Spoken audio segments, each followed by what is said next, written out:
It's time to break down the Buffalo Bills Week 17 opponent, the challenges they present, and what the Bills need to do to deal with them today on Locked On Bills.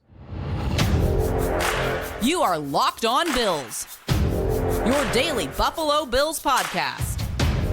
Part of the Locked On Podcast Network, your team every day.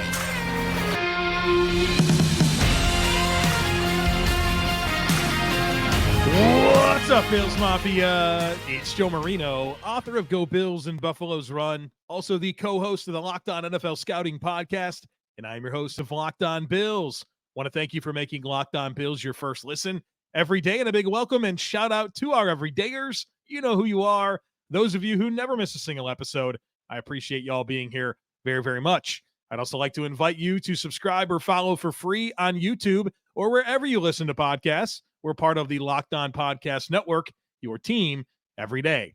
Today's episode is brought to you by Gametime. Download the Gametime app, create an account, and use code LOCKEDONNFL for $20 off your first purchase. Last-minute tickets, lowest price, guaranteed. Well, folks, time to get ready for Week 17. The Bills are at home in Week 17 to host the New England Patriots. The game will be played on Sunday, December 31st at 1 p.m. Eastern Time at Highmark Stadium in Orchard Park, New York. The game will be broadcasted on CBS. Kevin Harlan is on the play-by-play. Trent Green is the game analyst, and Melanie Collins is the sideline reporter. This will be the 129th all-time meeting between the Bills and Patriots, and the Bills are 49-78-1 all-time against New England. Of course, the Patriots won the most recent meeting back in Week 7, but the Bills prior to that won the previous 4 and 6 of the last 7. The Bills, of course, enter this game 9-6, have an opportunity to clinch a playoff berth if they win this game.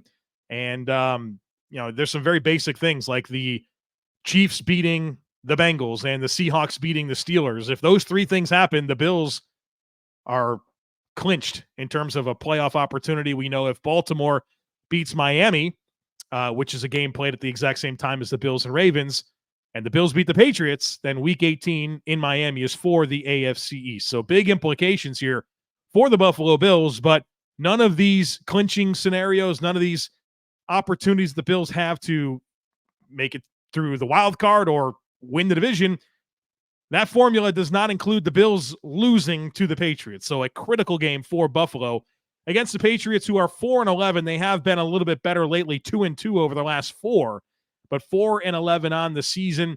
Their 4 wins have come against the Jets, Bills, Steelers, and Broncos. Their 11 losses, the Eagles, twice to the Dolphins, Cowboys, Saints, Raiders, Commanders, Colts, Giants, Chargers, and Chiefs. Head coach of the Patriots, Bill Belichick, 71 years old, 29th season as an NFL head coach, 24th with the New England Patriots, has an all-time record of 302 and 163. He's won a lot of games. He's won a lot of Super Bowls. You know all about Bill Belichick. Now, what you may be a little less familiar with is the starting quarterback for the New England Patriots. That's Bailey Zappe. Bailey Zappe has replaced Mac Jones as the Patriots starter. Zappe, 24 years old, was a 4th-round pick in 2022 by the Patriots out of Western Kentucky. 6'1", 215 pounds, has started 6 career games to this point, 4 of those being this year, and he's actually been fairly successful. The Patriots are 4-2 in his 6 starts, 2-2 this season. He's completing 63.5% of his passes this year, 195 passing yards per game, 6 passing touchdowns, 4 interceptions, and a passer rating of 83.1. We're going to break down all of his splits here in just a moment, and you're going to see there's some good things happening with Bailey Zappe in this Patriots offense, especially based on what the standard was under Mac Jones. It's been a lot better. I do want to share with you my scouting report on Bailey Zappe. I studied him extensively at Western Kentucky and at Houston Baptist, and so I have a summary section of my scouting report that I think will help paint the picture of his background and the caliber of player the Bills are facing on Sunday afternoon. So this is the summary of my scouting report on Bailey Zappe that I wrote before the 2022 draft. This is what it says. Bailey Zappe began his college career At Houston Baptist, where he became a starter as a true freshman in 2017. After a highly productive run at Houston Baptist, where he started through 2020, Zappe leveled up and transferred to Western Kentucky, where he continued his incredible production and earned Conference USA MVP honors while receiving an invitation to play in the Senior Bowl. Zappe is a decisive quarterback that executes the offense with clear command of the unit.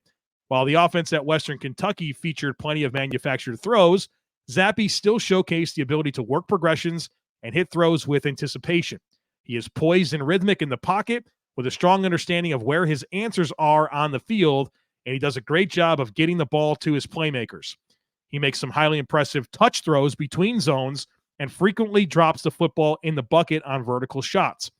When it comes to his projection at the next level, his overall physical package is modest. He doesn't bring exciting size, athleticism, or arm talent to the table, and his ceiling is limited. He isn't immune to off-target throws and risky decisions with the football. In addition, his jump in competition and transition to a pro-style offense is notable. Zappe profiles as a backup quarterback at the next level. So he can come in and operate, and he's a smart quarterback. He's pretty instinctive, but all of that is impacted by a very modest physical profile. This isn't a guy with a big arm, with good size or good athleticism. He's below average in all of those categories. If he had all that stuff, he'd probably been a top, maybe the number one pick in the draft, but he's missing the exciting physical traits. So, not a big arm, not much size, not much athleticism, but good passing game instincts, sees the field well, and it was like the most productive player in the history of college football. So he comes in to the NFL in a very unique opportunity, becoming the Patriots starter. And some people were surprised that he was a fourth-round pick. I graded him more mid to late day 3, but he's had an opportunity here to take over this offense, and it's been a lot better with him as the quarterback.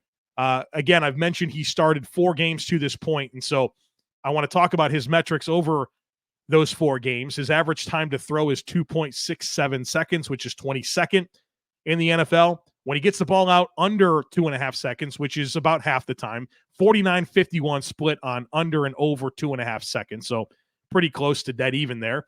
And when he's under 2.5 seconds, he completes 77% of his passes. That's 6th best in the NFL. Passer rating of 110.2, which is 8th best in the NFL.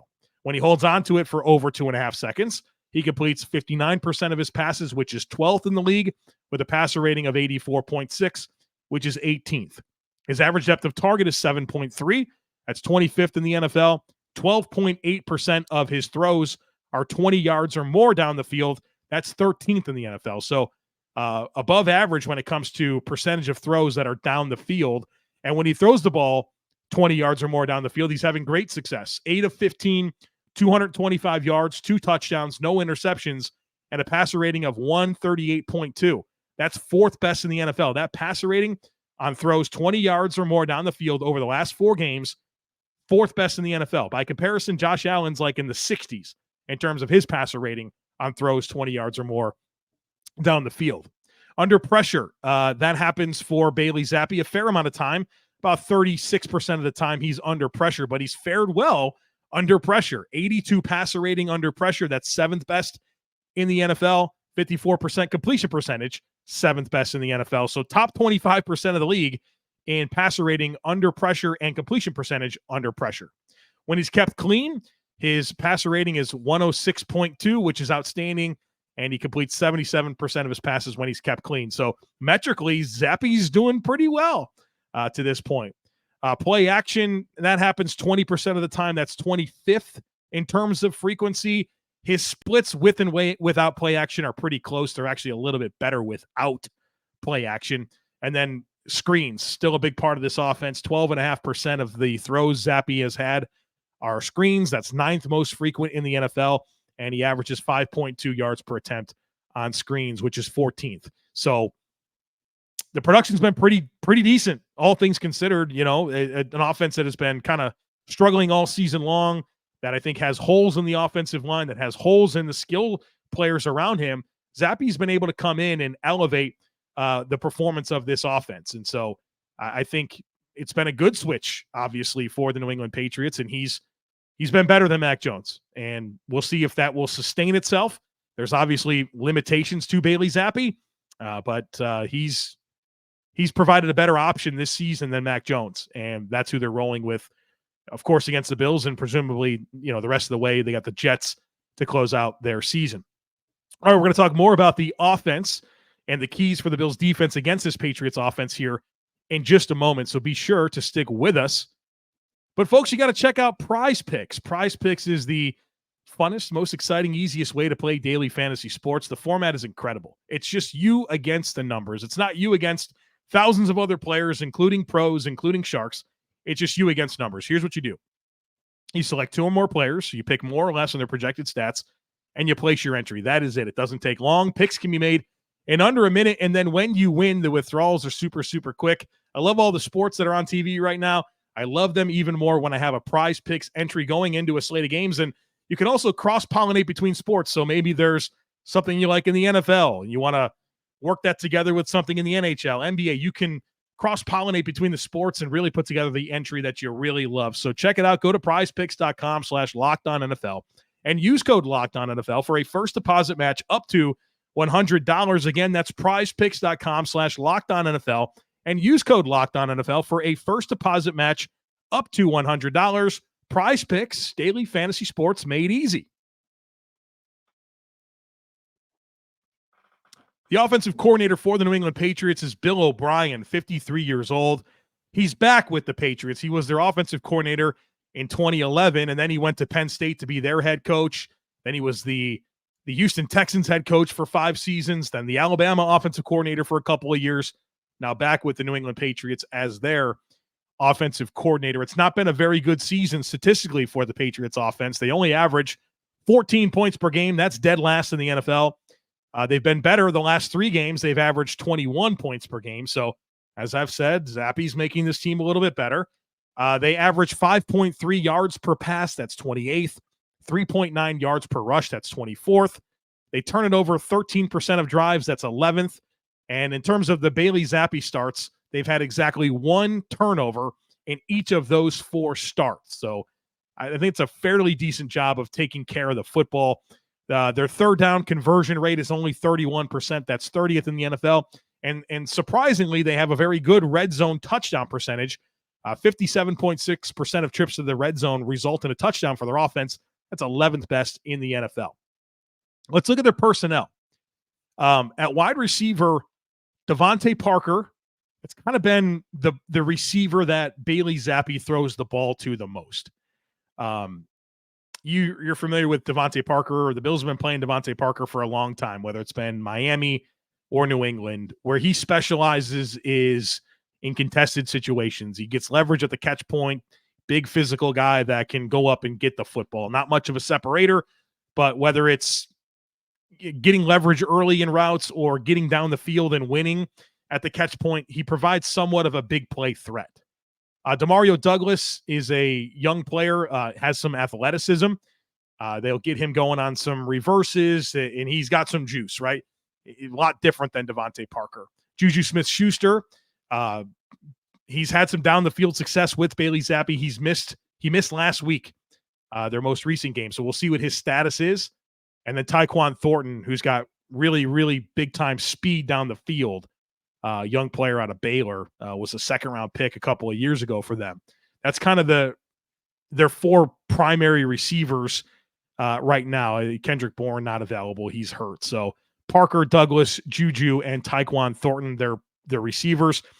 At tight end, Hunter Henry, of course, their tight end. He missed last week. We'll see what his availability is, but he's been very good with Bailey Zappe to this point. And then their backups are Pharaoh Brown and Mike Gesicki.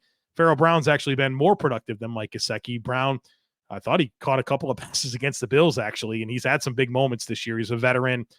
Mike Gesicki, kind of a hybrid tight end, slot receiver, kind of a limited player, but does have a lot of size and ball skills as well. Their running backs, Rhamondre Stevenson is injured. He won't be available for this game. Ezekiel Elliott is their lead ball carrier. Kevin Harris, the backup, young player out of South Carolina, big physical running back. Zeke has been the focal point of this backfield, of course, with Stevenson out and he caught a ton of passes. I think last week he had 9 receptions. And so that'll be surely a big part of what Zappe wants to do. If he doesn't have those options down the field, he will look to dump it down to Zeke Elliott. And actually, when you look at the distribution of targets in the last 4 games with Bailey Zappe, Zeke Elliott's by far the most targeted player, 30 targets for Zeke over the last 4 weeks. And then it's Devontae Parker with 19 targets, but he did miss 1 game. Then it's Hunter Henry, 3rd on the team in targets with 16. He has missed a game. Demario Douglas is 4th. He has 13, but missed 2 games. Juju Smith-Schuster has 9 targets over the last 4 games, but he missed 2 games. And then Tyquan Thornton, who's been available for all those games, has 8 targets. So we'll see who's going to play. Of course, Hunter Henry and Juju Smith-Schuster are kind of the 2 guys that we're waiting to see. But they're going to throw the ball to Zeke Elliott. They're going to throw the ball to Devontae Parker. They're going to sprinkle in the 2 young, speedy players in Tyquan Thornton and Demario Douglas, and then we'll see what happens. Hunter Henry and Juju Smith-Schuster are able to go. That's going to obviously help them a ton when it comes to experienced pass catchers for Bailey Zappe.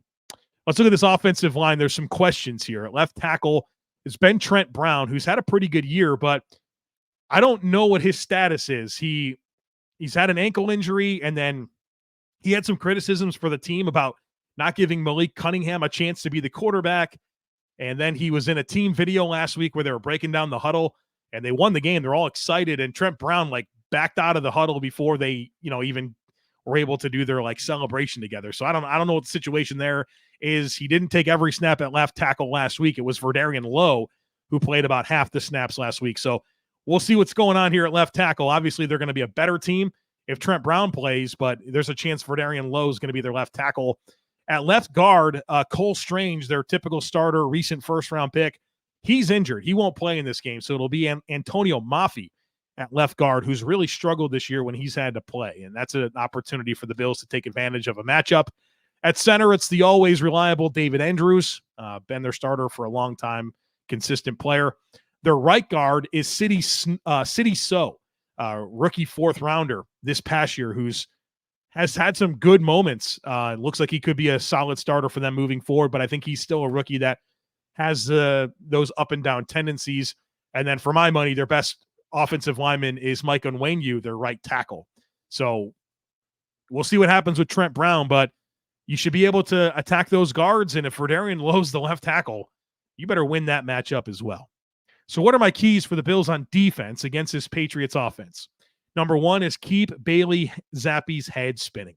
This is still a young quarterback, a limited quarterback. His 7th career starts coming up. He hasn't seen it all. You need to make sure that there's a lot that he has to process. You want to be very good with your disguise pre and post snap. Give him a different picture post snap than what he sees pre snap. Pressure schemes, simulated pressures, all the creative things that you can do that's going to make Bailey Zappe think, that's going to make him hold on to the ball for that extra tick that allows your pass rush to heat up and get there. I think that's going to be critical. You want to really throw the kitchen sink at a young quarterback like this that has the physical limitations that he does. Number 2 I have written down is inside leverage. A limited quarterback like this, you want to make him try to attempt throws that are harder to complete, that require more arm talent. And so would he love to just throw the ball over the middle of the field, into the flats, easy throws? Yes, he would. Well, play with inside leverage and funnel those throws outside. Dare him to make throws and complete throws outside the numbers, right? Play with that inside leverage, work everything inside out, which is something you're going to want to do next week against Tua anyways. So inside leverage is going to be critical. And then number 3, I have written down revenge. This Patriots team scored 29 points on you last week. And that's honestly something I haven't been able to get out of my head. When we were going through the middle of this season and the Bills were an inconsistent team, that performance just, it's eaten away at me. 29 points to Mac Jones. You give Mac Jones his first ever game-winning drive. The Patriots were above 50% on 3rd down against you. Come on. I mean, this has been like the worst offense in the NFL, and they had a day against you. You better take that personal. Show up in this game and suffocate them. Be aggressive. Hunt the football. Set the tone with physicality. What did that look like against Dallas at home last time you played at Highmark Stadium? You set the tone with physicality, not just running the ball, but what you did on defense. You gotta come to this game with that type of intensity. Got a little extra time, right? You had 8 days between games. You had that short week in LA. You're back home. You got to set the tone, get some revenge. This team should not have had the offensive success that they had against you. Flip the script. Revenge. Suffocate this football team when they're on the field offensively with that inexperienced, modest physical tools quarterback. Be aggressive, hunt the ball, and my goodness, don't lose 2 games to the Patriots this year where they're going to be a 5-win team, potentially, at best. All right, we're going to talk about the defensive side of the football, where the Patriots are pretty tough. They've been really good, especially of late on the defensive side of the football, so stick with us. But folks, when you're hiring for your small business, you want to be certain that you have as many top-tier candidates as possible to interview, and that's why you have to check out LinkedIn Jobs. LinkedIn Jobs has the tools to help you find the right professionals for your team faster and for free. LinkedIn, not just another job board. LinkedIn has a vast network of more than 1 billion, that's right, billion professionals, which makes it the best place to hire. Hiring is easy when you have that many quality candidates. So easy, in fact, that 86% of small businesses get a qualified candidate within 24 hours. LinkedIn knows that small businesses are wearing so many hats right now, it might not have the time or resources to hire. Well, thankfully with LinkedIn, the process is intuitive, quick, and easy. And they also just launched a feature that helps you write job descriptions. So post your job for free at linkedin.com/LockedOnNFL. That's linkedin.com/LockedOnNFL to post your job for free. Terms and conditions apply. The defensive coordinator for the New England Patriots is this combination of Steve Belichick and Gerard Mayo. They've been good this year for the most part. And keeping in mind, like, not all of these metrics are going to be impressive, but then remind yourself that this has been like the worst scoring offense in the NFL and realize that complimentary football is a real thing. And it's hard to play good defense when your offense is bad. And I think that there's a lot good here when it comes to this Patriots defense. They allow 21.5 points per game. That's 16th in the NFL. 306 yards per game. That's 8th. 5.9 yards per pass. That's 14th. 3.2 yards per rush. That's number 1.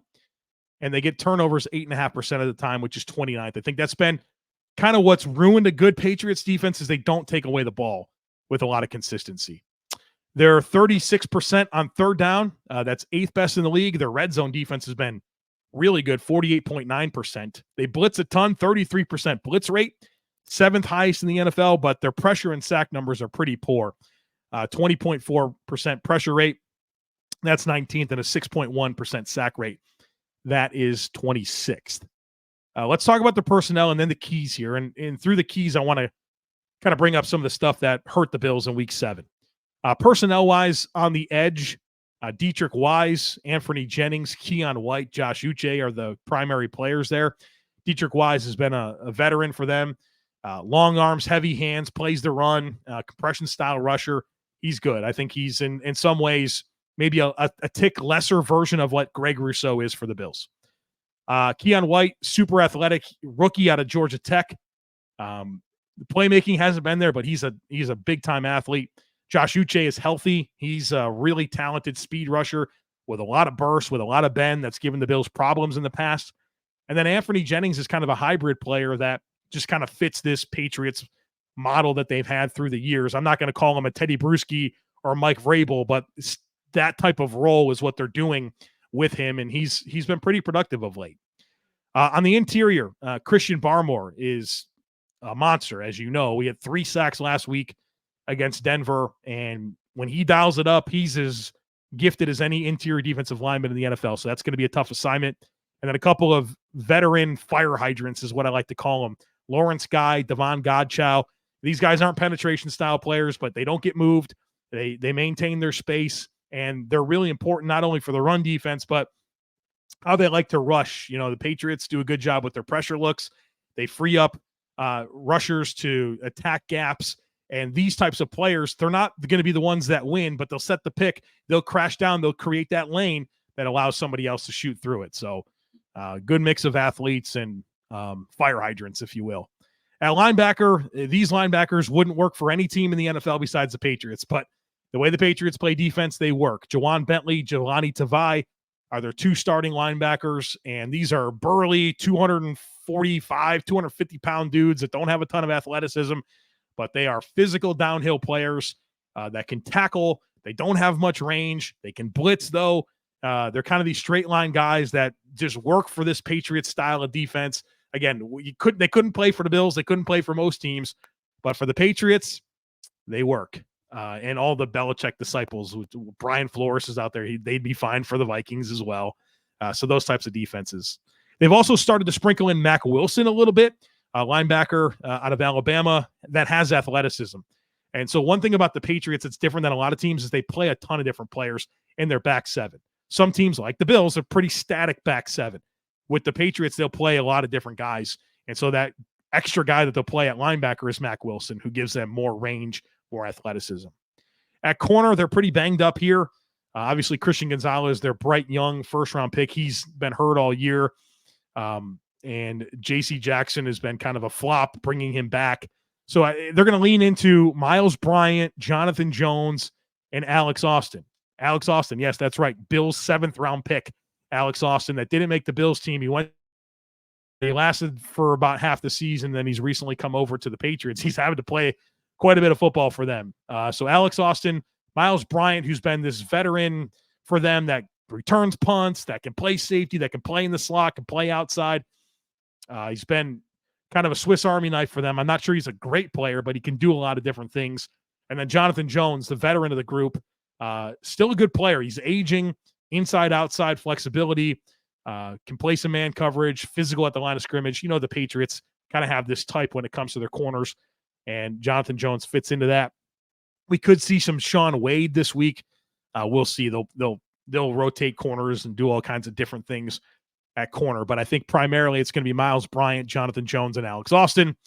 At safety, Kyle Duggar, stud safety, can fly downhill and tackle and has tons of range. Jabril Peppers has been his running mate, and he's been really, really good for them. He didn't play last week, so we'll see what his status is. Jalen Mills played a lot of football instead of Jabril Peppers last week, and Mills is another one of those kind of can play outside corner, inside corner, play some safeties, transition to safety with New England, can play for them in a pinch. And then they unleash this rookie that they have, Marte Mapu, rookie out of Sacramento State. That's one of these hybrid type safety linebackers that they could use situationally as a spy. They can use maybe in some man coverage looks on some of the Bills tight ends, but they will put him out there as well. And so again, the Patriots will play a bunch of players on the back seven. If Duggar and Peppers are healthy, I think it'll primarily be them. If Peppers can't go, I think you'll see some Jalen Mills. And then I think situationally, you'll see some Marte Mapu. So one of my keys for the Bills offense against this Patriots defense, number one is protection. You think back to that Week 7 game, all I can think about is 3 runners at Josh Allen. And part of that being Josh Allen not identifying those runners and getting the ball out of his hands. Some of it were some missed assignments, but the Bills had protection problems against this team, and that really made it tough. And they blitzed in Week 7 50% of the pass plays, and they got pressure on Josh Allen 41% of the time. You have got to look at that tape, figure out what went wrong, and evolve and improve and anticipate what they're going to do this time around, because your protection schemes failed big time against the Patriots in Week 7. And so Josh has got to get the ball out of his hands, and you got to have a plan for them to overload, send simulated looks. They're going to do a lot at the line of scrimmage, and you better have the answers this time around.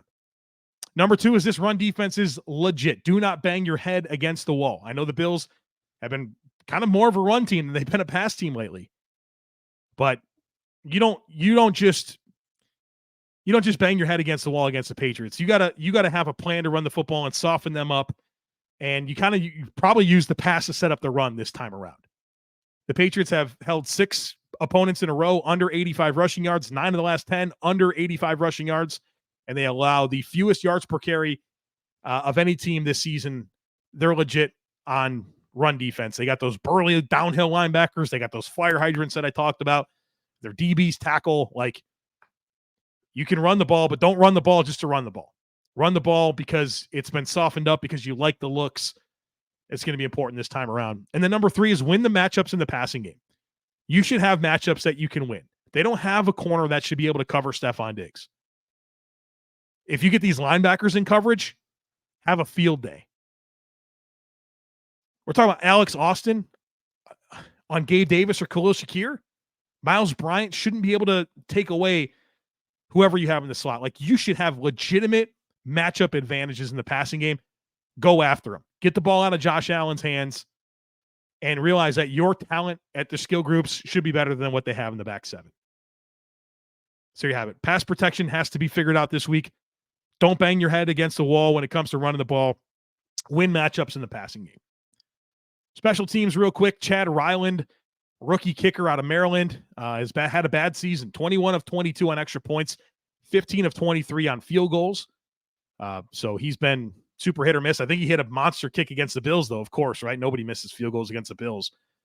Bryce Behringer, another rookie, he's their punter. He's been a lot better lately. His EPA per punt is actually pretty close to Sam Martin. So whatever you think of Sam Martin, that's the caliber of punter Bryce Behringer is. Their kick returner, Jalen Reagor, was a former first-round pick of the Eagles. Has bounced around a little bit. Got some straight-line speed, but he has not really been an effective player in the NFL, and he's not really been an effective kick returner, although he is fast.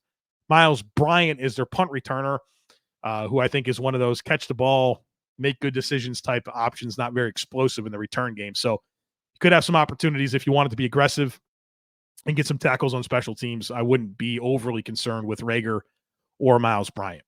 So there you have it. The Bills' next opponent against these Patriots, a game you think the Bills should win. They're at home. They're 12.5-point favorites.